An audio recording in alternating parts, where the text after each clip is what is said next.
생존의 길을 찾아 떠난 5천년의 여정.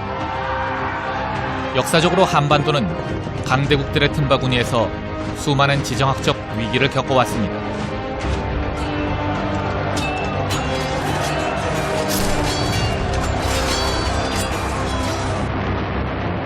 그리고 또다시 몰려오는 한반도의 위기. 미국과 중국의 힘겨루기가 날로 강해지고 있으며 일본과 러시아 역시 한반도를 주목하고 있습니다. Only America first. 中华民族伟大复兴的中国梦。 терпеть какое-то хамство в отношении нашей страны.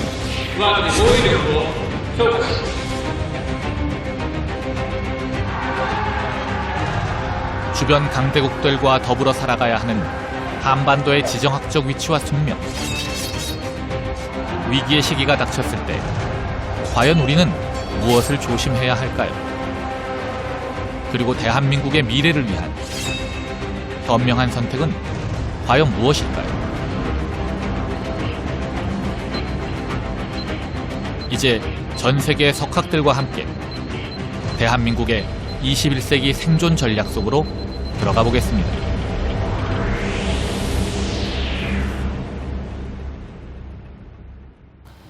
한반도를 둘러싼 지정학적 위기를 이해하기 전에 몇 가지 먼저 짚어봐야 할 문제들이 있습니다. 그 첫 번째 질문입니다. 외교란 도대체 무엇일까요? I think for all countries, the most important foreign policy principles are, first of all, have a policy that provides security to your people. And number two is a policy which enhances the welfare and the happiness of the people. I think that also with every country, it's important that the foreign policy reflect the attributes of the government and reflects the political values of the society. Certainly scholars in the United States had a focus very much on a liberal perspective in which they've been very interested in providing global goods, global rules, global norms. The alternative perspective, which I would identify more closely with, is a more realist perspective, which is to say that in the end, I do think that countries have to look primarily at their material interests, security and economic. And this is not to say that global norms and principles are irrelevant, but global norms and principles will not be enduring unless they are consistent with the material self-interest of countries. 고대 로마의 글에 이런 내용이 있습니다. 청동기 시대에 전쟁이 시작되면서 정의의 여신이 지상을 떠났다. 여기서 이제 전쟁이란 말은 국제관계를 치환할 수 있을 것 같아요. 다만 국제관계가 이익에 따라 움직인다는 건 그냥 세상의 상식이죠. 다만 이것이 그렇기 때문에 그게 당위라는 뜻은 아니에요. 인류의 소망은 국제관계도 정의에 따라 움직이고 대의를 실현하는 게 우리의 이상이겠죠. 그러나 지금 현실은 지금까지의 역사는 언제까지나 이익에 의해서 움직여왔고 그러다 보니 국제관계에서는 약탈, 학살 이러한 일들이 정당화되고 있거나 용인되고 있거나 아니면 수긍하고 있죠. 물론 그런 부분에서 비판하고 갈등하는 사람들도 많지만 현실에서는 그런 것이 수긍되고 있다는 거죠. 그것이 오늘날 우리 인류의 현실인 것 같습니다.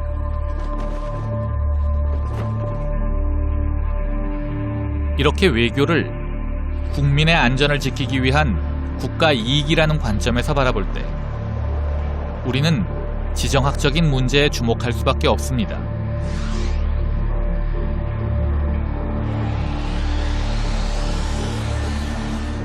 In the case of South Korea, in a very different part of the world where there are serious security threats, which mean that it's much more important to focus on quite hard levels of defense, whereas from a British perspective on the other side of the world, the British don't face any immediate adjacent security threats and can think about a much broader range of options.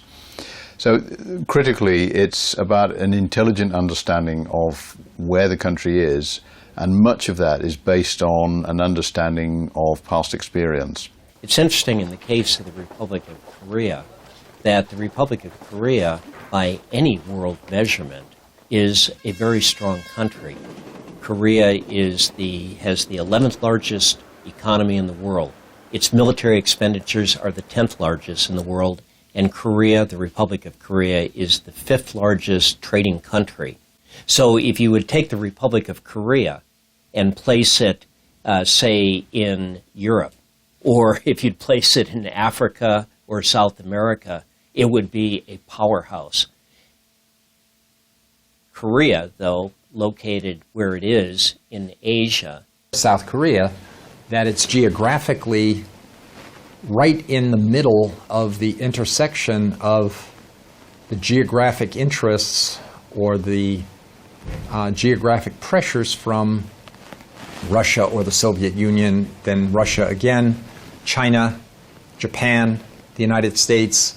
All of these countries see their interests and their potential clashes taking place in and around the Korean Peninsula. And unfortunately, Korea is in many ways the smallest player in this game, so it risks being food in the food fight among these major powers. I think it's impossible for the major powers to bypass Korea. 이처럼 외교적 문제에서 지정학은 매우 중요한 요소입니다. 그런데 한반도의 지정학적 위치를 생각할 때 우리는 약소국의 전략을 고려할 수밖에 없습니다. 우리 주변을 둘러싼 강대국들 때문이죠. 그렇다면 약소국의 외교 전략은 강대국과 어떻게 다를까요? A powerful country, I guess, is one that is capable of pursuing its own course of action with less hindrance, less handicap from foreign affairs, and is able to either expand its influence or protect its interests without foreign powers impeding it or interfering with it in ways that are not wanted. Whereas, of course, a weak country is one that is constantly subject to pressures from abroad, is constantly forced to do things that are against its perceived self-interest. For a power that is constrained by neighboring larger powers or by global powers, then those nations, as they develop their foreign policy, have to prioritize carefully because they can't do everything. And they have to find ways then to take the issues that they consider most important for their security. 강대국은 강력한 군사력을 바탕으로 자신을 세계의 중심으로 만들어내기 위해서 노력하죠. 세력군을 구성하는 거죠. 자신을 중심으로 한 세계 질서, 자신을 중심으로 한 지역 질서를 구축하려고 노력하게 됩니다. 일종의 패권을 추구하는 것이죠. 반면에 상대적인 약소국의 외교적인 목표는 독립적인 국가, 독립적인 사회로서의 생존이고 가급적 최대한의 내적인 자율성을 확보해내는 것이죠. 그러한 위계 질서 안에서 이처럼 상대적인 약소국의 전략적 목표는 생존입니다. 특히 한반도처럼 강대국들의 이해관계가 충돌하는 지정학적 위치에 자리 잡고 있는 나라는 더욱 그럴 것입니다. 그런데 중요한 점은 이러한 지정학적 조건이 앞으로도 쉽게 변하지 않을 것이라는 점이죠. 그렇다면 이러한 조건 하에서 대한민국이 나아가야 할 길은 과연 무엇일까요? 우리는 지난 5,000년의 역사를 통해 그 해답을 찾아볼 수 있을 것입니다. 간혹 약소국이 문제를 해결하기 위해 강대국을 끌어들이는 경우가 있습니다. 삼국시대의 신라와 구한말의 고종이 그런 경우죠. 당대 초강대국이었던 당나라를 끌어들인 신라는 삼국통일이라는 위협을 달성했습니다. 하지만 구한말의 고종은 망국의 길을 걸었죠. 무엇이 이들의 운명을 갈라놓았던 것일까요? 약소국이 외세, 특히 강대국의 군사적인 개입을 요청하는 이유는 두 가지 이유가 있겠습니다. 다른 주변 나라들과의 그 생존 경쟁에서 유리한 고지를 차지하기 위해서이고, 다른 한편으로는 외세와 연합해서 주변의 다른 나라들을 통합함으로써 자신의 세력을 팽창시키려는 팽창적인 목적, 이런 두 가지 경우가 있겠는데요. 660년대 신라는 그 두 가지 성격을 다 갖고 있었던 거죠.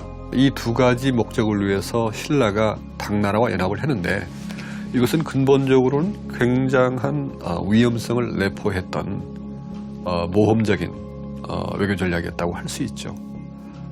왜냐하면 한반도 전체가 중국의 식민지가 될 수 있었죠.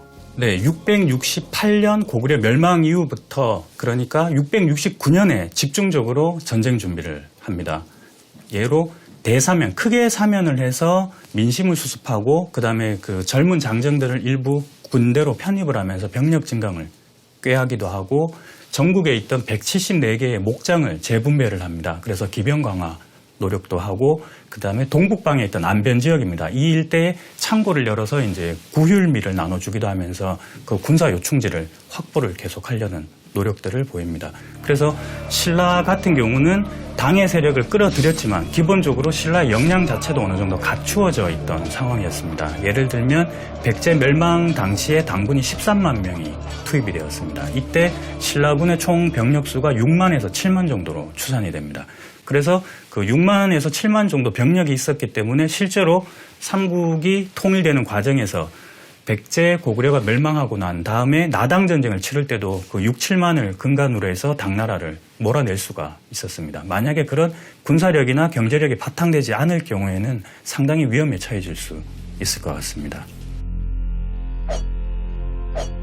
이처럼 신라는 지도층의 자기 희생과 국가 개혁을 통해 외세로부터 스스로를 지킬 수 있는 자기 방어 능력을 키웠습니다. 그랬기에 결국 생존에 성공할 수 있었던 것입니다. 하지만 고종의 경우는 조금 달랐습니다. 갑신정변이 실패로 돌아가고 청나라의 개입이 더 강화된 상태에서 고종과 집권 세력은 여전히 개혁의 의지를 갖고 있지 못했습니다. 민영준이 대표하는 세도 정치가 더욱 심해졌고, 그 성적표가 10년 후에 갑오농민혁명이었던 거죠. 갑오농민혁명이라고 하는 밑으로부터의 민중의 도전이라고 하는 이 국내 정치적인 위기에서 또 탈피하기 위해서, 그걸 타개하기 위해서 고종과 집권 세력이 선택한 것이 또다시 청나라 군대의 청병이었던 거죠. 그렇게 하면 일본 군대도 같이 개입할 것을 잘 알고 있는 상황에서 그렇게 했던 거죠. 이 모든 과정에서 공통된 패턴은 뭐냐면, 그 시대에 요구되고 있던 근대국가 건설을 위해서 필요했던 개혁 정치를 외면하고 그 대신 강구한 대책이 특정한 외세의 군사적인 개입이었던 겁니다. 거기에 고종의 대외 정책에 굉장히 공통된 특징이 있습니다. 굉장히 치명적인 특징이었다고 말할 수 있죠. 오늘날 우리가 그 당시의 경험을 가령 이제 역사적으로 뭐 좀 그 속에서 배울 수가 있다면은, 제일 먼저 중요한 거는 우선 우리나라 자체적인 나름대로 힘을 가져야 돼요. 그런데 이 시기에는 우리가 이야기하는 이제 근대국가가 되어 나가는 과정이고, 그 근대국가에 있어서 중요한 거는 힘의 원천은 백성들로부터 나오는 거거든요. 그러니까 황제의 권한을 강화하고 황제를 중심으로 해서 모든 것이 이루어지더라도, 이게 국내에 있는 백성들, 그 당시 이제 점차 국민을 만들어 가니까 그 사람들의 동력과 결합되면서 대외적인 활동을 했으면은 좀 더 힘이 있고 그렇게 했을 거예요.